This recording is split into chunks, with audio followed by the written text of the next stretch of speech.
I tell ya, I would probably do this though at 27 years old. Good morning, Erica. Oh, absolutely. Always remain a kid at heart, right? Oh yeah, and it's interesting Keeps that you it got that cold there that they're able to do that. Yes. Oh my goodness. Well, we're not dealing with that here, thankfully. Yeah, no, not doing that here. And I don't even want to mention this. I don't encourage anybody to swim or try to swim or play in floodwaters.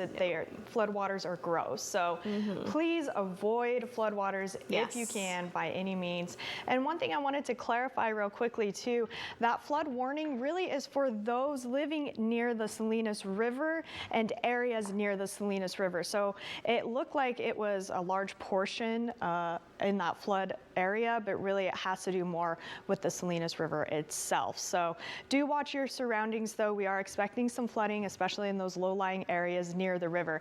Now here's the bigger picture we're seeing. We had that warm front yesterday associated with this system right here. That warm front now to the north of us, but that was the one that was bringing us some light rain throughout the morning yesterday and into yesterday.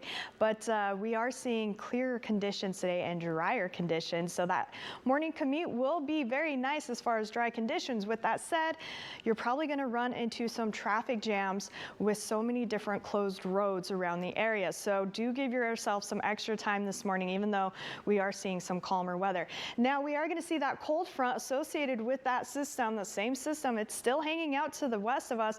It will eventually start to move through our area starting tomorrow morning. And with that, we will continue to see rounds of rain throughout the morning tomorrow. And some of these will be spotty at times, meaning they could have heavier downpours in a few locations. This is going to move through our area somewhat quickly. I'm not expecting it to just linger in our area. So this first system here starting on Friday, not expecting too much from it. Not to say we're not going to have any impacts. We have very saturated soils and our rivers are still at capacity really for what they should be holding. We just don't have a lot of room for any more water. But unfortunately, we have more on the way. And the one I'm really more concerned about is the one on Saturday. This one looks to have a bit more rainfall totals associated with it, where we could see anywhere between 2 to 4 more inches in our coastal hills. So that is something we will be watching for you. We'll start with that warm front, then the cold front will move through our area on Saturday. We'll continue to be dealing with showers most of the day on Saturday. We'll have a little clearing on Sunday morning, but then Sunday night we have another system rolling through our area, and that will last into Monday. So back-to-back storms heading our way. But today we are going to see nicer conditions across the Central Coast. This model not handling those high clouds. We will continue to see some high clouds in the area this morning into your lunchtime with a little bit of clearing this afternoon. But those clouds will redevelop and really move into our area late this evening into tomorrow morning ahead of that next system. Again, here's that cold front here.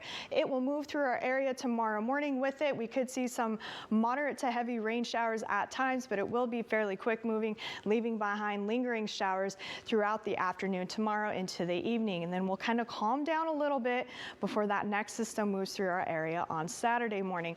I do want to mention the winds. Even though we do not have a wind advisory in place, we are still going to see some breezy conditions throughout the day today. They could be gusty at times.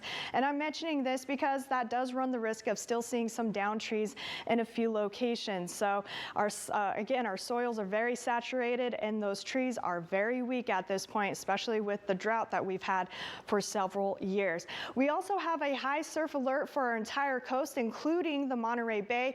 Breakers 15 to 20 feet. We are going to have dangerous swimming and surfing conditions.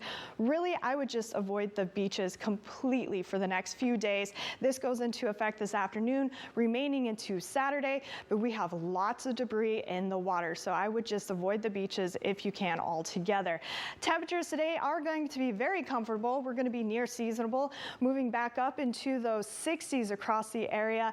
And as far as your 7-day forecast, this is what it's looking like. Again, a little break today, but we have more storms in the picture, not letting up anytime soon.